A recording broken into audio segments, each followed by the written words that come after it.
When American troops first heard about the new rifle they'd be taking into Vietnam, they thought their prayers had finally been answered. A lightweight weapon, a rifle that almost never jammed. A gun so accurate, so easy to carry, so forgiving that it was being praised as the future of warfare. The Pentagon called it revolutionary, officers called it unstoppable. And soldiers, well, many believed it might actually keep them alive. This miracle weapon had a name, the M16.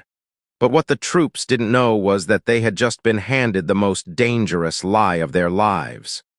Because soon, deep in the jungles of Vietnam, among the vines, the mud, the humidity, and the darkness, this perfect rifle would reveal itself as something else entirely, a weapon that jammed, a weapon that failed, a weapon that left men defenseless at the worst possible moment, and worst of all, a weapon whose deadly flaws were hidden from soldiers on purpose. To understand the tragedy that followed, we need to start at the beginning. The M16 wasn't born on a battlefield.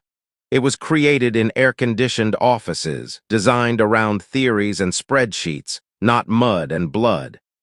Engineers claimed the rifle was so modern, so advanced, so scientifically perfect, that it practically couldn't malfunction. It fired a small, high-velocity 5.56 round that tore through jungle brush with incredible speed. Its lightweight frame meant soldiers could carry more ammo than ever before. Its accuracy was unmatched.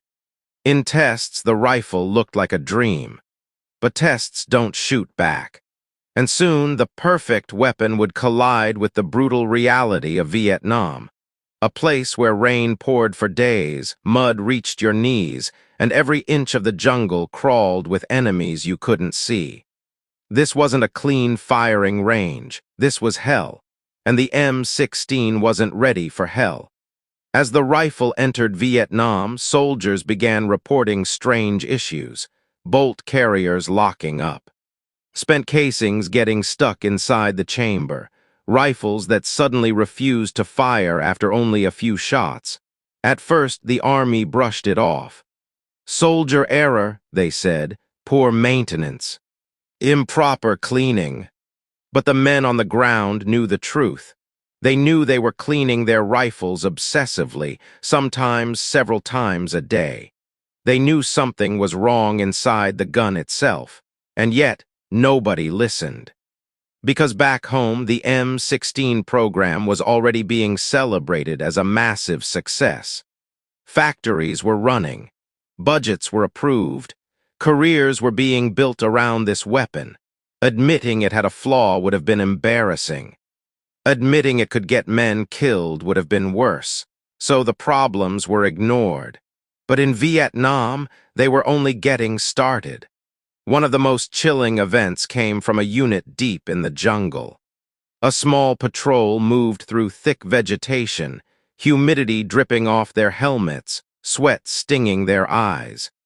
They didn't know it, but Viet Cong fighters had already surrounded them. And then, a sudden roar of enemy gunfire exploded from the trees. The Americans dove for cover. They raised their brand-new M16s, returning fire.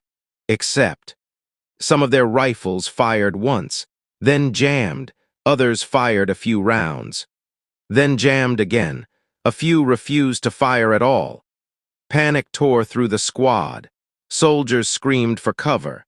They clawed at their rifles, yanking bolts, slamming charging handles, trying anything to get their guns firing again.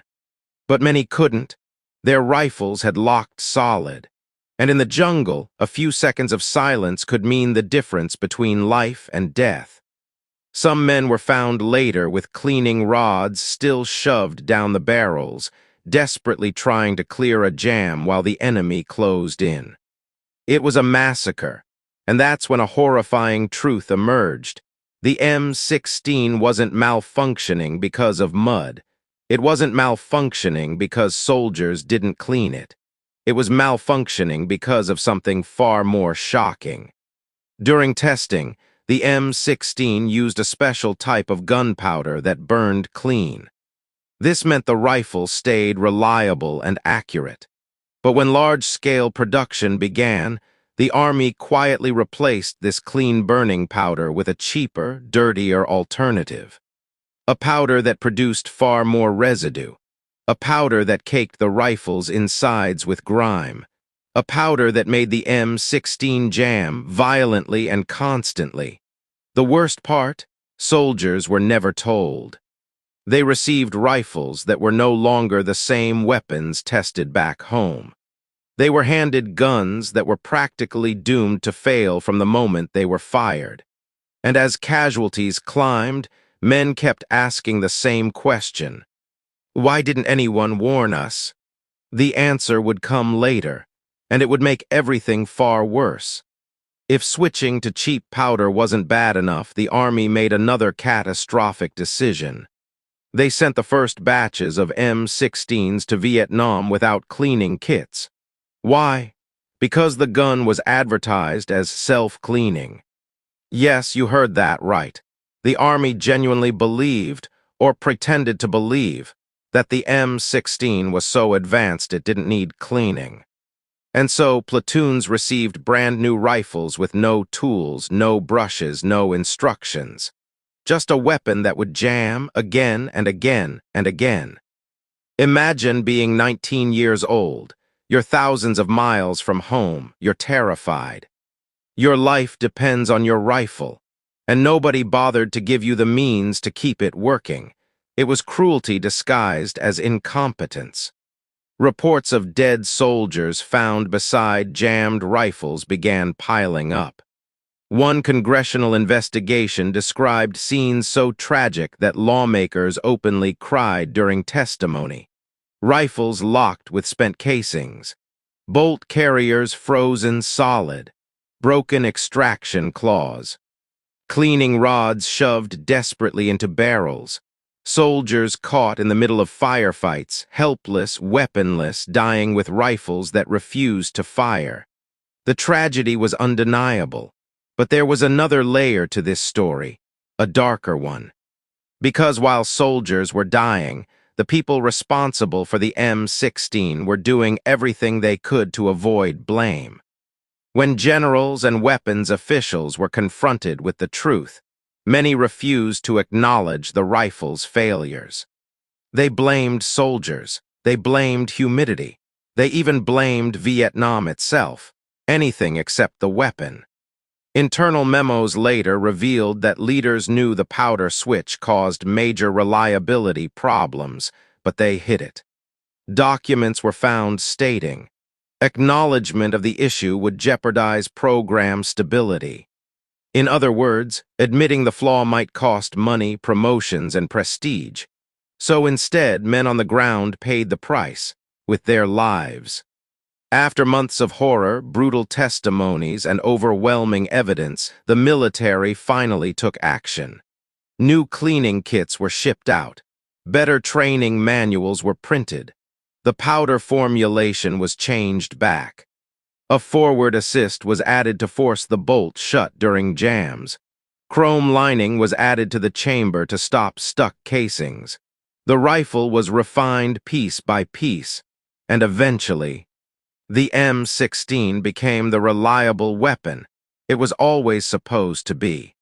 But the fixes came too late for the men who had already died with jammed rifles in their hands. The M16 would go on to become one of the most widely used rifles in the world, serving for decades and evolving into countless modern variants. But its early reputation never fully disappeared. Ask Vietnam veterans about the first M16s and you'll hear the same things. It jammed when you needed it most. We were lied to. We were handed a weapon that betrayed us. And that is the core of this story. Not that the M16 was a bad design, not that soldiers didn't maintain it, not that Vietnam was too harsh an environment, but that the people who trusted their lives to this weapon were not told the truth about it. A rifle can be fixed. A design flaw can be corrected. But the betrayal, that part never goes away. The early failures of the M16 weren't just mistakes. They were warnings about what happens when decisions are made far from the battlefield, when numbers on paper matter more than lives in the jungle, when weapons are judged by politics, not performance. In the end, the M16 did become a great rifle, but its success was built on the sacrifices of the men who carried it before it was ready. Men who fought bravely. Men who deserved better. Men whose last moments were spent trying to make their rifles fire one last time. And that is the truth behind the gun that was supposed